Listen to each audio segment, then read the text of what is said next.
নবী করিম সাল্লাল্লাহু আলাইহি ওয়াসাল্লাম বলেছেন, মান সামা রমাদান ঈমানান ওয়া ইহতিসাবান গুফিরা লাহু মা তাকদ্দামা মিন যামবিহি। আল্লাহর নবী সাল্লাল্লাহু আলাইহি ওয়াসাল্লাম বলেছেন, হাদিসের বর্ণনাকারী সাহাবীর নাম হচ্ছে হযরত আবু হুরায়রা। প্রসিদ্ধ সাহাবী হযরত আবু হুরায়রা রাদিয়াল্লাহু তাআলা আনহু বলেন, নবী করিম সাল্লাল্লাহু আলাইহি ওয়াসাল্লাম বলেছে, যে ব্যক্তি ঈমান আর ইহতিসাবের সঙ্গে রমাদানের সিয়ামগুলো পালন করবে, আল্লাহ রাব্বুল আলামিন তার পূর্বের সকল গুনাহগুলোকে maaf করে দেবে। তাহলে রমাদানের সিয়াম পালন করার এক নম্বর ফজিলত হলো, যেই ব্যক্তি রমাদানের সিয়াম পালন করবে, আল্লাহ রাব্বুল আলামিন সেই ব্যক্তির গুনাহগুলোকে মোচন করে দেবে। ঠিক কি না? গুনাহ মোচন করার মাস হলো এটি। অন্য হাদিসের মধ্যে আছে, নবী করিম সাল্লাল্লাহু আলাইহি ওয়াসাল্লাম তিনি একদিন এরকম মিম্বারের কাছে আসলেন। মিম্বারের কাছে আসার পরে হাদিসের বর্ণনাকারী সাহাবীর নাম কাব রাদিয়াল্লাহু তাআলা আনহু। তিনি বলছেন, নবী করিম সাল্লাল্লাহু আলাইহি ওয়াসাল্লাম একদিন মিম্বারের কাছে এসে প্রথম সিঁড়িতে পা রাখলেন। পা রাখার সঙ্গে সঙ্গে তিনি আমিন বলে উঠলেন। সাহাবীরা লক্ষ্য করে দেখলেন, নবীজি কিছুই বলেননি, কোনো কিছু দেখলেনও না। আমাদের চোখে এমন কিছু ধরা পড়ছে না, নবী কোন কারণে আমিন বললেন। সাহাবীরা অবাক হয়ে গেলেন, কোনো কিছুই জিজ্ঞাসা করলেন না। নবীজি কি করেন সেটি দেখতে লাগলেন। কিছুক্ষণ পরে নবীজি তার পা মুবারককে মিম্বরের দ্বিতীয় সিঁড়িতে রাখলেন।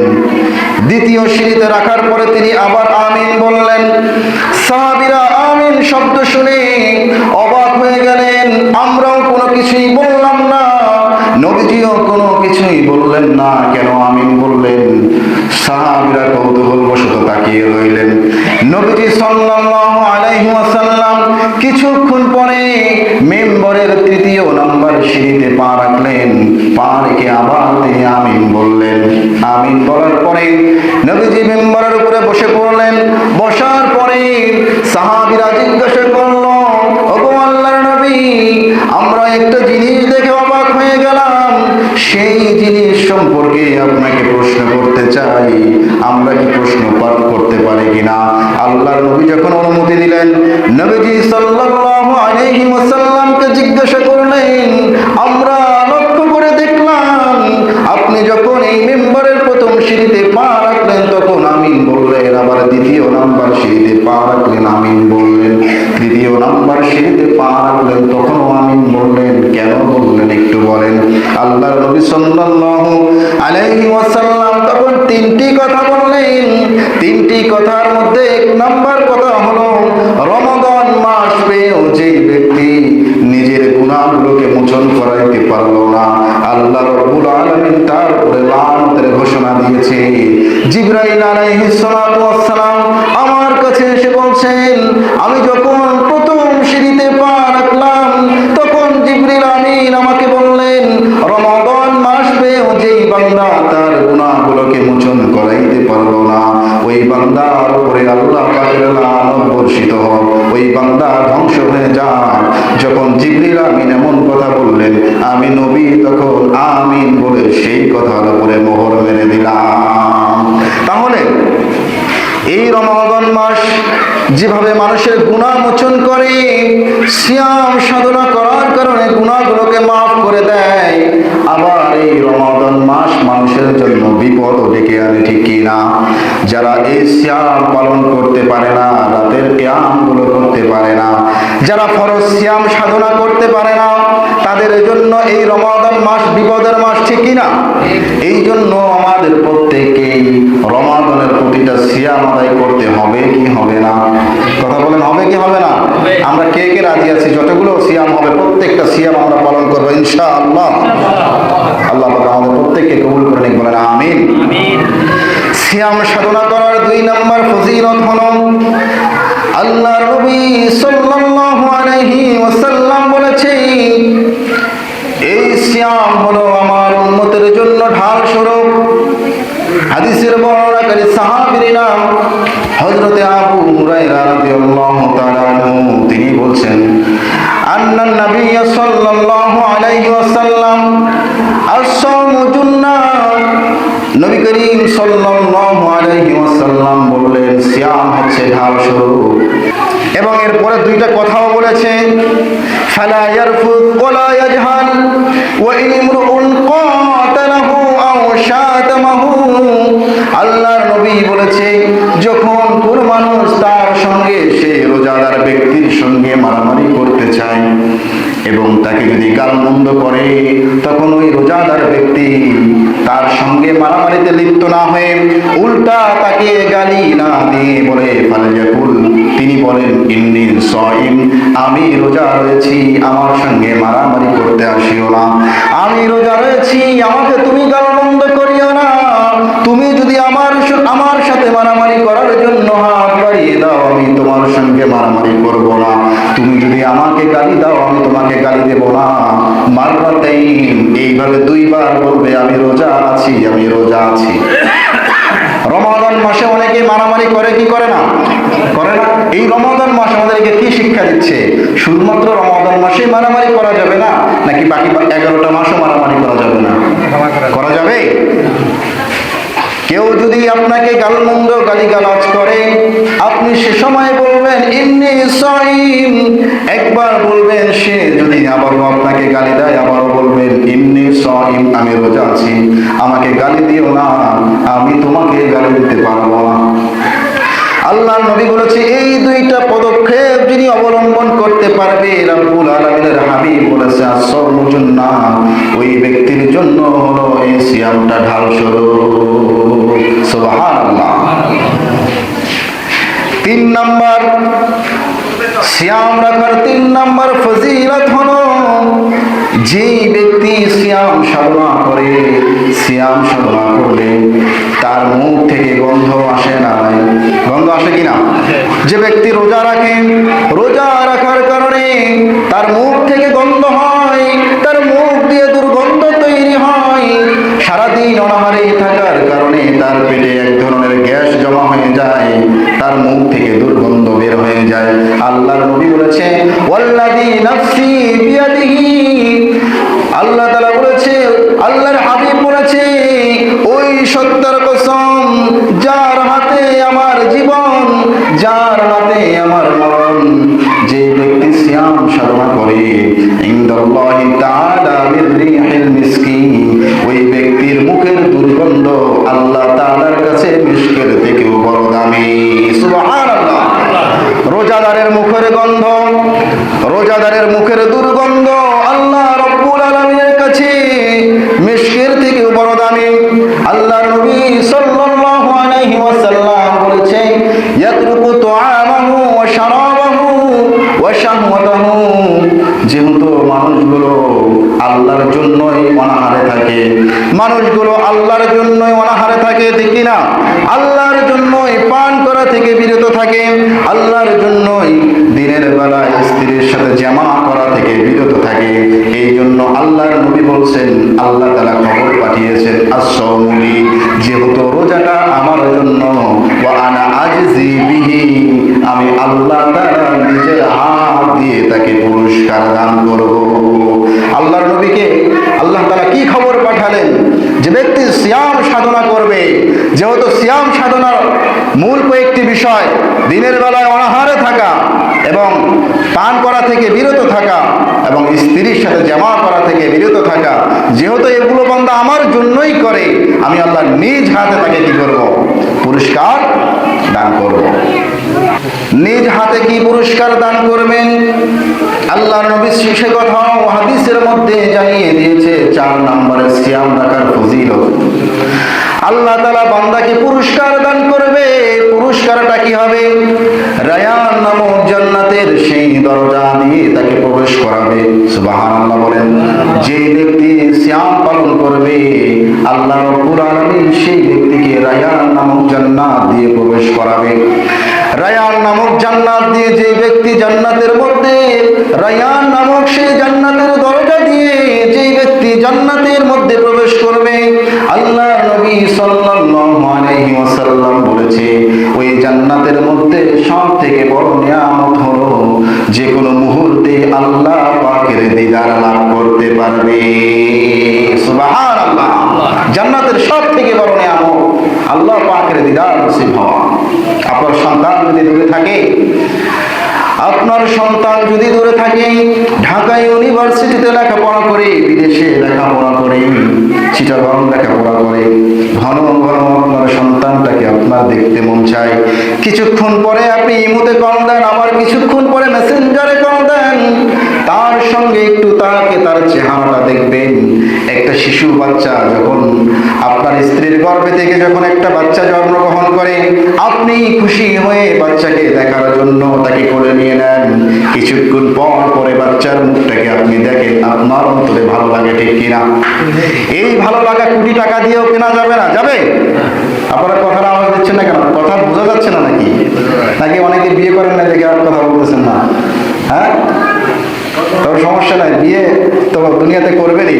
সিয়ামের আরেকটা ফজিলত আছে। জান্নাতের হুরগণ প্রতি রাত প্রতিদিন বলে, আল্লাহ আমার যারা স্বামী হবে এদেরকে জান্নাতের জন্য কবুল করে নাও, এই রমাদান মাসে এদেরকে জান্নাতের জন্য কবুল করে নাও, এবং আমার স্বামীর সঙ্গে অতি দ্রুত আমাকে দেখা করিয়ে দাও। আমিন বলে না? আমরা অতি দ্রুত আমাদের স্ত্রীর সাথে দেখা করব, জান্নাতের হুরদের সঙ্গে কি করব? দেখা করবো ইনশাআল্লাহ। তাহলে 4 নম্বরে বললাম যে আল্লাহ তাআলা আমাদেরকে সিয়াম সাধনা করলে আমাদেরকে যে পুরস্কার দান করবেন, সেই পুরস্কারটা হচ্ছে রায়ান নামক দরজা দিয়ে আমাদেরকে কি করাবেন? প্রবেশ করাবেন। যেই জান্নাতের ভিতরে সব থেকে বড় নিয়ামত হলো যে কোনো মুহূর্তে আল্লাহর সঙ্গে কি করা যাবে? দিদার করা যাবে, কোনো বাধা থাকবে না। এখন মন চেয়েছে এখন আল্লাহর সঙ্গে দেখা করতে পারবেন। আল্লাহু আকবার। আল্লাহ আমাদেরকে কবুল করে নিক, বলেন আমিন। 5 নম্বরে রমাদানের সিয়াম পালন করলে আপনি রমাদান মাসে যে আমলটা করবেন 10 গুণ থেকে 700 গুণ পর্যন্ত তা বৃদ্ধি করে দেওয়া হয়। ওয়াল হাসানাতু বিআশরি আমসালিহা। আল্লাহর নবী বলেছে, রমাদান মাসে যদি বান্দা কোনো ছোট থেকে ছোট ইবাদত করে, আমল করে, এই আমলটাকে 10 গুণ বৃদ্ধি করে দেওয়া হয়। আবার অন্য এক হাদিসের মধ্যে আছে 10 থেকে 700 গুণ পর্যন্ত তা বৃদ্ধি করে দেওয়া হয়। অন্য এক হাদিসের মধ্যে আছে রমাদান মাসে কেউ যদি একটি নফল ইবাদত করে, সেই বান্দা যেন একটি ফরজ আদায় করে ফেললো। রমাদানের বাহিরে সে যেন একটা ফরজ আদায় করে ফেললো। আবার যদি রমাদান মাসে একটি মাত্র ফরজ আদায় করে, সে রমাদানের বাহিরে 70টি ফরজ আদায় করলো। সুবহানাল্লাহ। রমাদান মাসে যে আপনি একটি মাত্র সিয়াম সাধনা করছেন, এটি তো ফরজ, ঠিক কিনা? আমরা কিন্তু একটি সিয়াম সাধনা করে 70টি সিয়ামের সওয়াব পাচ্ছি, ঠিক কিনা? আবার এই যে রমাদান মাসে আমরা রাতের তারাবি নফল ইবাদত করছি, একটি সিজদা দিলে 70টি সিজদার সওয়াব পাচ্ছি, ঠিক কিনা? আল্লামা তারেক জামিল দামাত বারকাতুহু আলিয়া তিনি বলেছে, রমাদান মাসে যখন তারাবি নামাজের সময় কোন বান্দা যখন একটি সিজদা দেয়, প্রতি সিজদায় আর সিজদা নেই, প্রতি সিজদার মধ্যে 1500 নেকি তার নাম লেখা হয়। সুবহানাল্লাহ। তাহলে একটি করে সিজদার মধ্যে কয়টি করে নেকি পাচ্ছি আমরা? 1500 নেকি পাচ্ছি। সুবহানাল্লাহ। এগুলো দরকার আছে না নাই? এই জন্য নেকিবিহীন পরকালে আমরা বড় অচল। ওয়ালা খুল্লাতু ওয়ালা শাফা, ওখানে কিন্তু আমাদের কারো কোনো শাফায়াত কাজে আসবে না।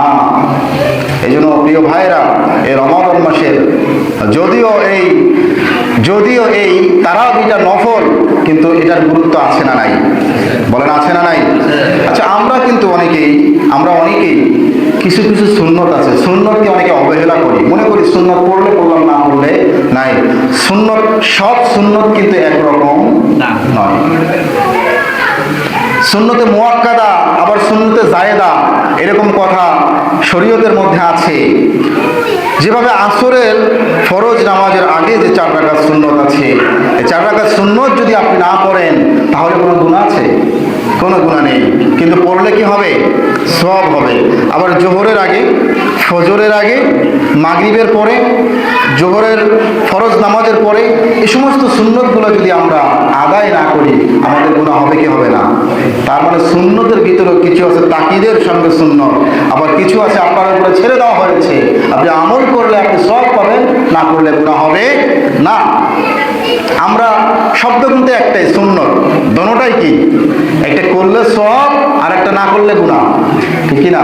ঠিক এই যে আমাদের মুখমণ্ডলে যে দাড়ি থাকে, এই দাড়িটা রাখা, এখানে যে ইখতিলাফ আছে, ওলামায়ে কেরাম বলেছে, কিছু কিছু ওলামায়ে কেরাম বলেছে এটা ওয়াজিব, আবার কিছু কিছু ওলামায়ে কেরাম বলেছে এটা সুন্নত। এটা কি? আমি আপনাদের কাছে এটাকে সুন্নতের কাতারে রাখলাম। কোন কাতারে রাখলাম? আওয়াজ দিন। সুন্নতের কাতারে এটা, এই কথাটাকে রেখে দিলাম। সুন্নতের কাতারে রেখে দিয়ে আপনাকে বললাম এটি হলো দায়মি সুন্নত। কি সুন্নত? দায়মি সুন্নত। দায়মি সুন্নত যদি আপনার পালন না হয় আপনি গুনাহগার হবেন। কি হবেন? গুনাহগার হবেন। এই জন্য আমি ওয়াজিব ধরলাম না, দায়মি সুন্নত ধরেও 24 ঘন্টা আপনি গুনাহের ভাগীদার হবেন যদি এটা দায়মি সুন্নত ধরেন আপনি। বলে কিভাবে? যে ব্যক্তি মুখ থেকে দাড়ি চেঁচে ফেলে দেয় সে দায়মি সুন্নতকে অবহেলা করেছে। এই ব্যক্তিটা ঘুমন্ত অবস্থায় গুনাহ, এই ব্যক্তিটা ঘুমন্ত অবস্থায় গুনাহের ভাগীদার হয়। কোনো ব্যক্তি মদ খায়, কোনো ব্যক্তি বিড়ি খায়, কোনো ব্যক্তি সিগারেট খায়, কোনো ব্যক্তি নেশা করে, সে জাগ্রত অবস্থায় নেশা করে, জাগ্রত অবস্থায় তিনি মদ খায়, ঠিক কিনা? তিনি যখন মদ পান করে, শরাব পান করে তখন গুনাহগার হয়।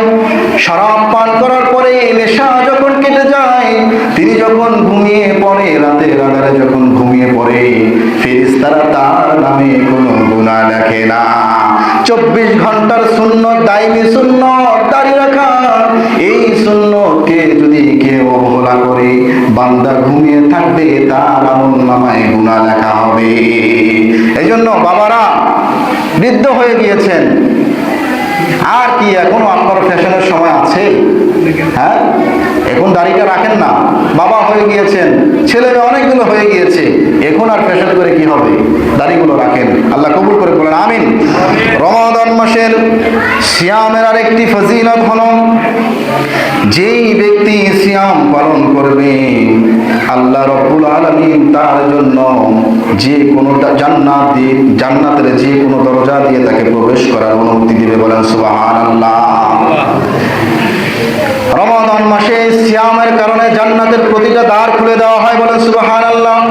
আল্লাহর নবী সাল্লাল্লাহু আলাইহি ওয়াসাল্লাম বলেছেন, ইদা জাআ রমাদান ফুতিহাত আবওয়াবুল জান্নাহ, যখন রমাদান মাস এসে যায় তখন জান্নাতের প্রতিটা দ্বারকে উন্মুক্ত করে দেওয়া হয়, জাহান্নামের দ্বারকে বন্ধ করে দেওয়া হয়। ওয়াগুলিকাত আবওয়াবুল জাহান্নাম, জাহান্নামের প্রতিটা দ্বারকে বন্ধ করে দেওয়া হয়, আর জান্নাতের প্রতিটা দরজাকে উন্মুক্ত করে দেওয়া হয়।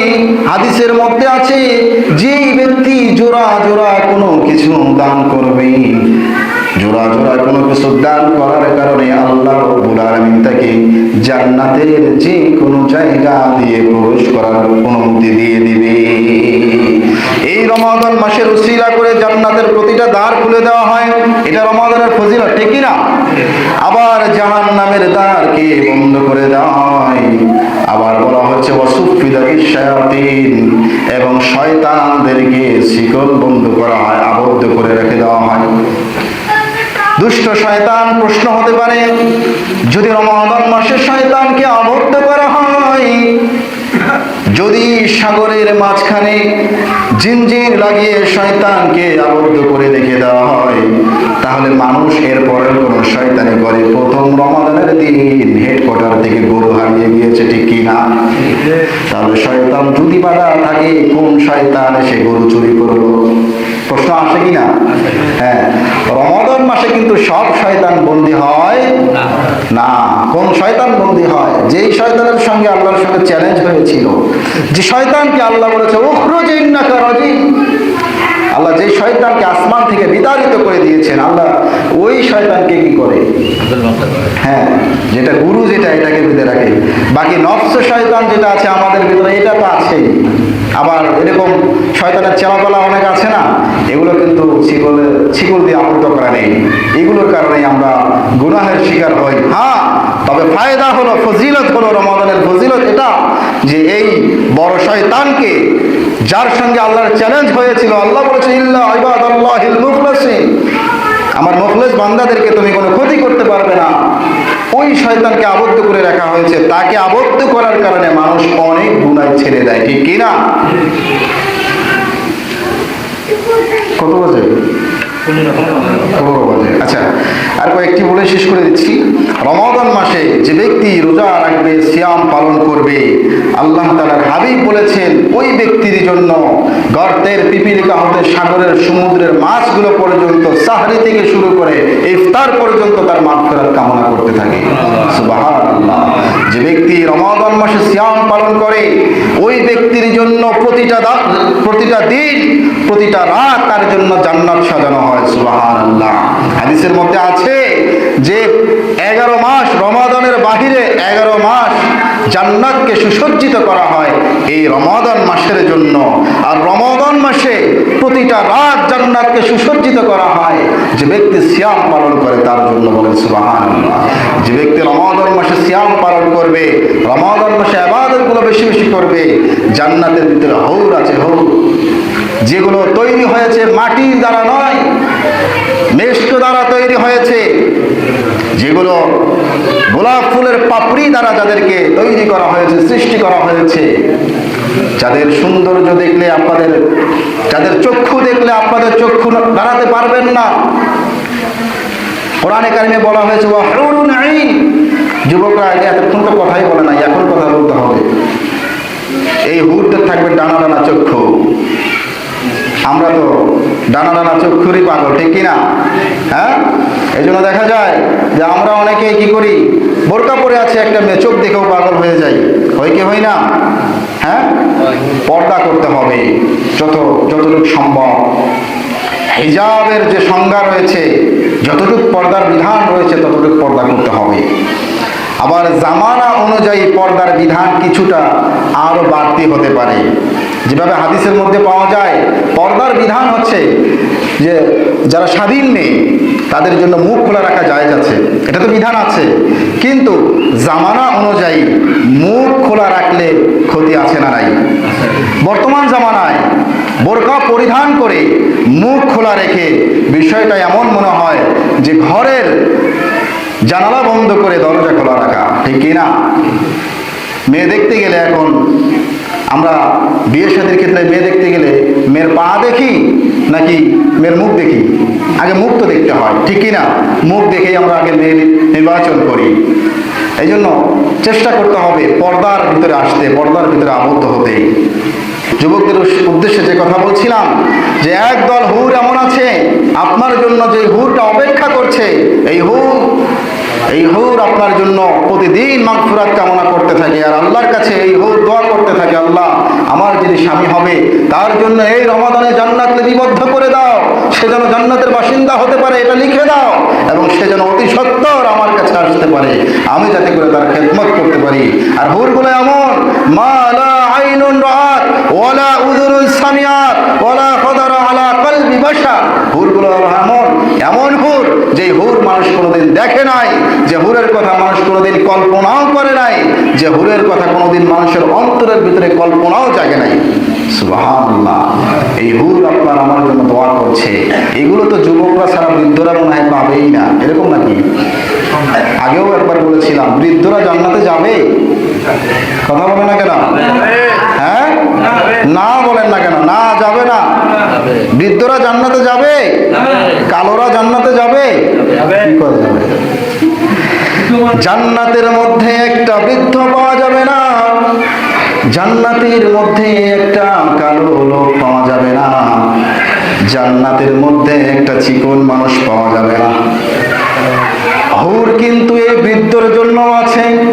আফসোসের কারণ নাই, প্রত্যেকটা বৃদ্ধ জান্নাতে যাওয়ার আগে ইউসুফ নবীর মতো যুবক হয়ে যাবে।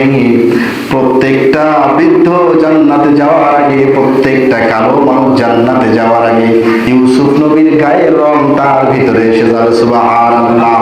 প্রত্যেকটা একটা চিকন মানুষ জান্নাতে যাওয়ার আগে আদম আলাইহিস সালাতু ওয়াস সালামের গঠন তার মধ্যে এসে যাবে, বলেন সুবহানাল্লাহ। এই জন্য বললাম বৃদ্ধরা আফসোসের কারণ নাই, আপনি বৃদ্ধ হয়েছেন তো কি হয়েছে, জান্নাতে যুবক হয়ে প্রবেশ করবেন, আর জান্নাতের হুরগুলো আপনার জন্য দোয়া করছে। আল্লাহ পাক আমাদের প্রত্যেককে আমাদের জন্য যে হুর রাখা হয়েছে এই হুরগুলো পাওয়ার তৌফিক দান করে দিক, বলেন আমিন।